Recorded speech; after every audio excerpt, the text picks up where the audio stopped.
ఒకరోజు కాదు, 2 రోజులు కాదు. ఏకంగా వారం రోజులుగా ఎక్కడ చూసినా, ఎవరి నోట విన్నా ఎమ్మెల్సీ దువ్వాడ శ్రీనివాస్ ఫ్యామిలీ ఇష్యూని హాట్ టాపిక్గా నడుస్తోంది. ఈ ఎపిసోడ్లో గంటకో ట్విస్టులు చోటు చేసుకుంటున్నాయి. చివరకు దువ్వాడ కుటుంబ సభ్యులు, బంధువులు సీన్లోకి వచ్చి ఈ రచ్చకు ఫుల్ స్టాప్ పెట్టే ప్రయత్నాలు చేస్తున్నారు. 2 గంటల పాటు చర్చించిన దువ్వాడ బంధువులు 5 డిమాండ్లను దువ్వాడ ముందుంచారు. ఆస్తుల పంపకం, విడాకులపై సుదీర్ఘంగా చర్చించారు ఇరు వర్గాలు. పిల్లల్ని దృష్టిలో పెట్టుకుని విడాకులు వద్దని నచ్చచెప్పారు వాణి కుటుంబ సభ్యులు.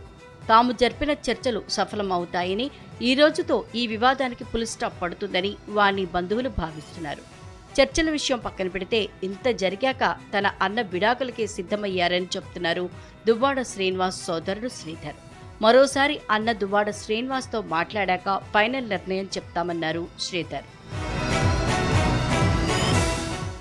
అయితే ఫైనల్గా వాణి, దువ్వాడ శ్రీను మధ్య ఎపిసోడ్ చర్చల్లో ఆర్థికపరమైన సమస్యలే చర్చకొచ్చినట్లు తెలుస్తోంది. ముఖ్యంగా వాణి వైపు నుంచి 5 డిమాండ్లు పెట్టినట్లు తెలుస్తోంది.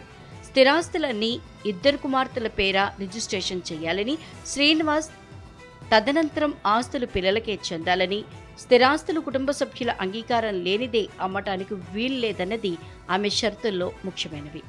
అలాగే పిల్లల్ని శ్రీనివాస్ ప్రస్తుతం ఉంటున్న ఇంట్లో ఉండేందుకు అనుమతించాలి.